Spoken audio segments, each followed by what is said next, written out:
Boa noite, galera, mais uma vez aqui com vocês, Josué no canal Vasco em Jogo. Galera, mas antes de mais nada, vou pedir para vocês, sigam-nos no canal, deixa o joinha, compartilhe com os amigos, para que nós possamos estar melhorando o nosso conteúdo a cada dia mais para vocês. Valeu, galera? Galera, hoje vamos comentar um pouco sobre Renato Gaúcho, desde quando ele chegou no Vasco da Gama, e vamos dar uma breve falada sobre o jogo do Vasco da Gama e Remo, que acontecerá no sábado, às 4 horas da tarde, pelo Campeonato Brasileiro. Galera, Renato Gaúcho, desde quando assumiu o Vasco pelo Campeonato Brasileiro, o primeiro jogo dele foi contra o Palmeiras, que houve aquela... começamos perdendo, e logo em seguida houve aquela virada em cima do Palmeiras, né? E dali pra cá o time começou a desandar. Claro que a gente ia pegar uma sequência bem difícil, que foi Palmeiras, Grêmio, Fluminense e Cruzeiro, entendeu? Cara, esses jogos, eu vou te ser sincero, eu achei que a gente só faria no máximo aí 3 pontinhos ou 4 pontinhos, né? Nesses 4 jogos aí que a gente pegou logo de cá, esses jogos difíceis. Mas não, nesses 4 jogos difíceis aí a gente entrou contra o Palmeiras, perdemos, viramos o jogo, saímos com o resultado atrás, viramos o jogo e ganhamos. Contra o Cruzeiro não foi diferente, saímos atrás do placar, empatamos, viramos o jogo, entendeu? Empatamos, viramos o jogo, com 1 a menos viramos o jogo e no finalzinho a gente sofreu o empate. Se bem, galera, que vocês que é seguidor do canal aí e quem sempre assiste meus stories aí, cara, eu cansei de comentar que o Vasco sempre sofre gol no terço final e sempre sofre gol de jogada aérea. A maioria dos jogos que o Vasco perde, que sofre gol, é sempre de jogada de cruzamento para dentro da área.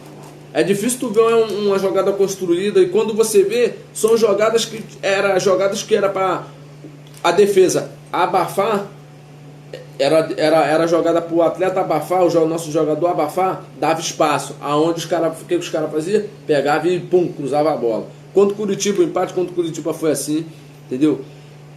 Contra o Fluminense, a gente também sofreu gols contra o Fluminense.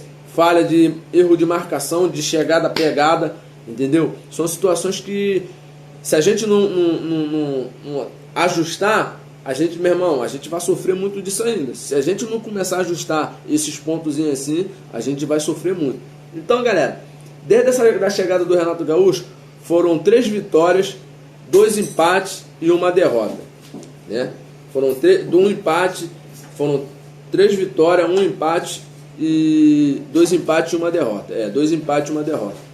Então, galera, somando esses 6 jogos, o Renato Gaúcho tem 3 jogos que não sabe quem quer ganhar. São 3 jogos sem vitórias. Ou seja, precisa já começar a trabalhar alguma coisa para poder começar a buscar a vitória de novo.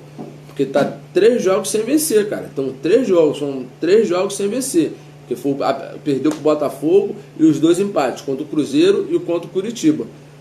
Se bem que, eu vou falar pra você, esse empate contra o Curitiba, meu irmão, foi surreal esse empate contra o Curitiba, cara. É inaceitável esse empate contra o Curitiba. A verdade, jogo nenhum a gente tem que aceitar. Dá mais no terço final, a gente não pode aceitar esses erros. Mas, e vou dizer pra vocês, cara, a campanha do Renato Gaúcho até aqui, pra mim tá sendo uma campanha ok, cara. Pra mim tá sendo uma campanha ok.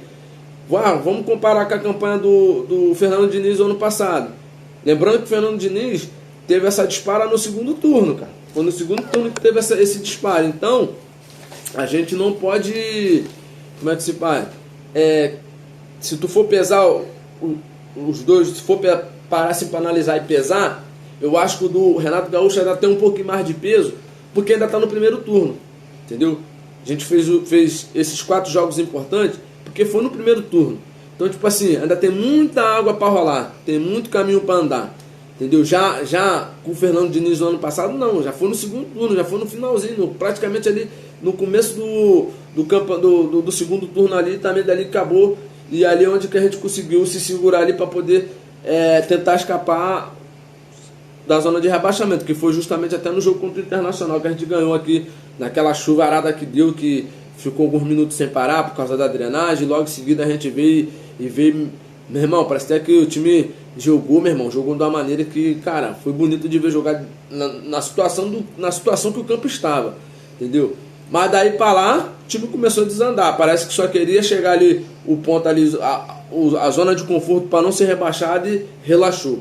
Então, tipo assim, essa temporada eu vejo uma coisa boa, que conseguiu ter essa sequência de 4 jogos aí sem perder, de uma sequência de 4 jogos. Se bem que se você for para analisar, poderia ser 4 jogos de vitória, né? Claro que teve um erro do Cauã Barros ali contra o Cruzeiro, teve um empate contra o Curitiba, que esse empate contra o Curitiba foi um empate para mim foi um empate enganoso, que no final, no terço final, os caras vão lá e empatam o jogo. Então, tipo assim, é complicado.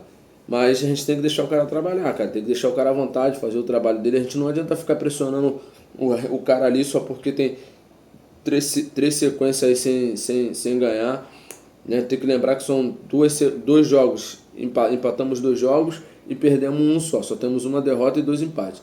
Então, cara, esse jogo de sábado contra o Remo é um jogo determinante. A gente precisamos ganhar, precisamos pontuar.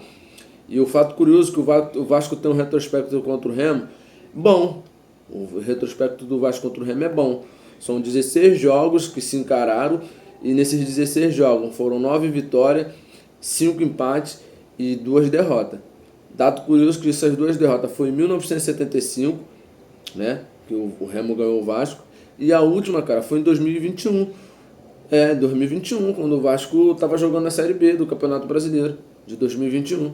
Então, tipo assim, o retrospecto do Vasco contra o Remo é bom, cara, é bom. E dado curioso aqui, nessa pontuação aqui, a gente tem que lembrar que a gente tem os confrontos diretos. Esses confrontos diretos a gente não pode deixar passar. Tem o Santos com 10 pontos, Corinthians com 10 pontos, Vitória com 11, Internacional com 12, entendeu? E tipo assim, são jogos que vão brigar. Por exemplo, o Santos e Atlético Mineiro é uma briga direta. O Santos está com 10, se ganhar vai a 13, já passa o Vasco, né? O Atlético Mineiro está com 14. Se o Atlético Mineiro ganhar, o Atlético Mineiro vai a 17.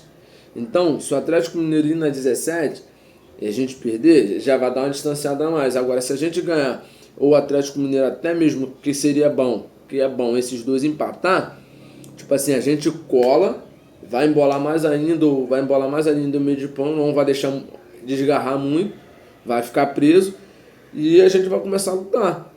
Porque nós precisamos dessa pontuação. Gostei do que o Renato fez em levar a molecada para jogar a Sul-Americana, para dar rodagem para a molecada adquirir experiência, adquirir confiança. Então, cara, eu acho que são dados que a gente tem que começar a analisar como um todo. Pô, ver os seus prós e seus contras. Que se você for para analisar, o Vasco tem um dado muito mole no terço final.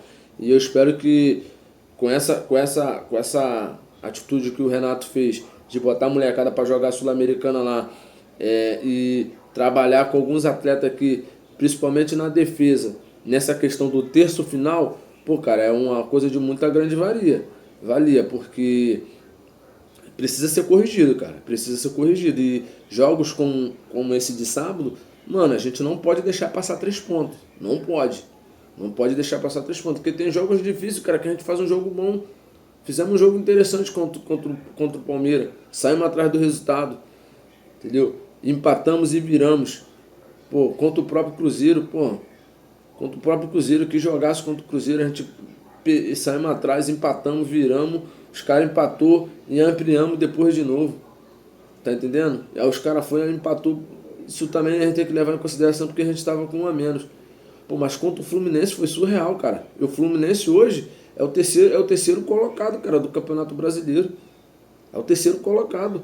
Olha o jogão que a gente fez contra o Fluminense. Ah, mas o cara mexeu errado. Tá, o cara mexeu errado. Mas a gente tem um técnico que o cara analisa a jogada. O cara tem a mente calma para poder fazer análise de jogo. Durante o decorrer do jogo, durante a partida, no intervalo. O cara analisa, o cara está o tempo todo analisando. Eu tenho certeza, eu tenho convicção do que eu vou falar aqui agora. Se fosse o Fernando Diniz nesse jogo que foi 3-2 Vasco e Fluminense, eu tenho certeza que se fosse o Fernando Diniz a gente não conseguiria virar esse jogo, cara. Eu tenho certeza. Porque, cara, se vocês for parar para lembrar, toda vez quando a gente saiu atrás do placar de 1 ou 2-0 e ia chegando o terço final ali do do jogo, o Fernando Diniz se desesperava. Aí jogava no efeito kamikaze. Saía colocando o atleta pra frente, esquecia de defesa, saía colocando. Mano, Renato Gaúcho não, pô. Renato Gaúcho foi pontual, foi cirúrgico. O cara soube jogar, o cara soube mexer nas peças. Então, tipo assim, cara, errar, vai ter momentos que tu vai mexendo em peça errada, vai ter momentos que você vai colocar uma peça certa. Mas, cara, é o jogo, é isso aí. É detalhe. São coisas que são decididas no detalhe. Poxa, e é aquilo, né, cara? Agora a gente torcer para que no sábado a gente faça um bom jogo, traga um bom resultado para casa, que no próximo jogo, depois desse, a gente vai pegar quem, meu pai? Deixa eu dar uma olhadinha que a gente vai pegar aqui na coisa aqui rapidinho. A gente vai pegar quem? No próximo jogo a gente vai pegar... Ó, no próximo jogo a gente pega o São Paulo. Vai pegar o São Paulo aqui em São Januário. Entendeu? Então, a gente praticamente vai pegar... Claro que a gente não estou desmerecendo aqui o Remo, mas fora o Remo aqui, a gente vai pegar 3 sequências difíceis, cara. Tudo bem que um é em casa, mas, pô... Aos outros 2, Corinthians, na Neoquímica Arena, o Flamengo no Maracanã, comando do Flamengo. Claro, mas independente, é meio a meio o estádio. Flamengo e Vasco é meio a meio. Então, tipo assim, a gente tem 3 jogos, desses 3, tem 3 sequências difíceis depois do jogo do Remo. Então, cara, a gente tem que pontuar. Entendeu? E um deles praticamente, cara, os jogos que estão... time que estão jogando estão abaixo da colocação do Vasco ali abaixo da colocação do Vasco ali de 12 pontos para baixo, que é o Corinthians com 10, mano, por isso que eu tô te falando, é necessário a gente ganhar, que depois do São Paulo a gente pega o Corinthians. Se a gente perder, daqui bate na madeira, se a gente perder pro Remo lá, e o Corinthians ganhar, e a gente empatar com o São Paulo aqui dentro de São Januário, pô, e o Corinthians, ou empatar o Corinthians ou ganhar, o Corinthians ou já vai passar a gente, ou já vai encostar, pô, papo de 1 ponto. Então, tipo assim, é necessário a gente ganhar. O jogo de sábado é primordial a gente ganhar, tá, galera? É primordial a gente ganhar. Então, ó, peço apoio da torcida, a torcida apoia mesmo. Desculpa aí. Peço a torcida que apoie mesmo com vontade, tá, galera? Que a gente, pô, apoie mesmo o grupo, que tô vendo que a gente precisa apoiar um pouco mais e para que a gente possa vir com o resultado, tá? Agora é esperar, torcer para que tudo dê certo. Para quando a gente ganhar, se a gente ganhar lá o Remo lá, já vai vir para casa com a cabeça mais tranquila, respirando um pouquinho melhor e fazer um bom jogo contra o São Paulo para poder distanciar mais ainda dessa zona de rebaixamento. Valeu, galera? Galera, muito obrigado aí. Assim se encerra nossos comentários sobre o jogo hoje, tá? Espero que vocês tenham gostado aí e faça o favor, siga, compartilha, curte aí, divulga com os amigos e com as amigas. Valeu, galera? Obrigadão, tamo junto, galera.